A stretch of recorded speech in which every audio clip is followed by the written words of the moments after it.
बार की बात है, एक जीवंत घास के मैदान में एक मेहनती चींटी और एक लापरवाह टिड्डा रहते थे।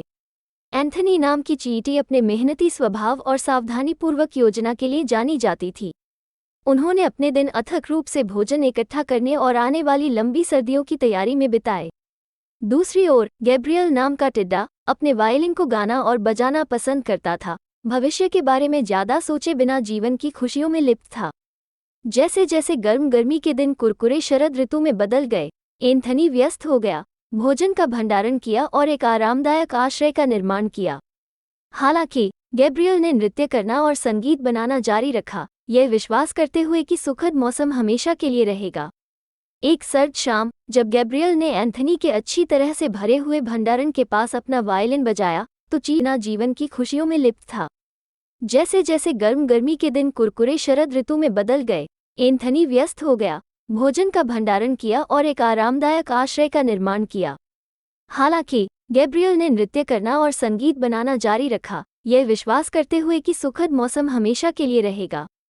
एक सर्द शाम, जब गैब्रियल ने एंथनी के अच्छी तरह से भरे हुए भंडारण के पास अपना वायलिन बजाया, तो चींटी अपने आरामदायक निवास से निकली और पाया कि टिड्डा ठंड से कांप रहा था। चिंतित एंथनी ने गैब्रियल से संपर्क किया और कहा, सर्दी तेजी से आ रही है मेरे दोस्त। ये भोजन इकट्ठा करने और आगे की कमी के लिए तैयार होने का समय है। आसन चुनौतियों से बेखबर टिड्डा हंसा और जवाब दिया, भविष्य की चिंता क्यों एंथनी? आइए हम वर्तमान क्षण का आनंद लें और अपने दिलों को संगीत और हंसी से भर दें।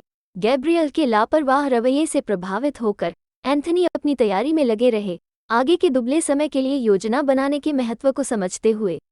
दिन ब दिन वो अपने गोदाम में अनाज और बीज ले जाने में मेहनत करता था, जबकि टिड्डा उसके संगीत का आनंद लेता रहा। जल्द ही सर्दियां आ गईं, अपने साथ सर्द हवाएं और बर्फ की चादर लेकर आई। जो घास का मैदान कभी हरा भरा था, वो बंजर भूमि में बदल गया।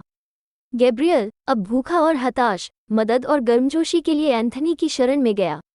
एंथनी ने दयालु हृदय के साथ गैब्रियल का स्वागत किया और अपनी अल्पापूर्ति को साझा किया।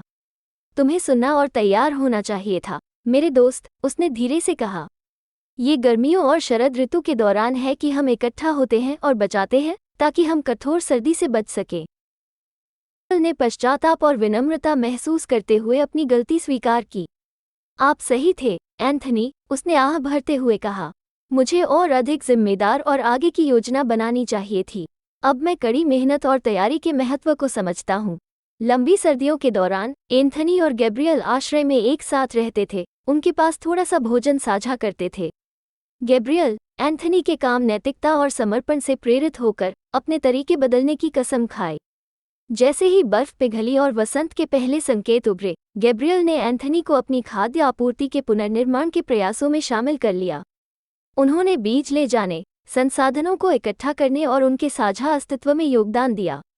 गर्म दिनों के आगमन के साथ घास का मैदान एक बार फिर खिल उठा, जीवन और अवसरों से भरा हुआ। एंथनी और गैब्रियल ने मूल्यवान सबक सीखे, एक साथ काम करना जारी रखा, मेहनती और आनंद के बीच संतुलन बनाया। कड़ी मेहनत, तैयारी और जिम्मेदारी के महत्व को सिखाते हुए उनकी कहानी पूरे घास के मैदान में फैल गई।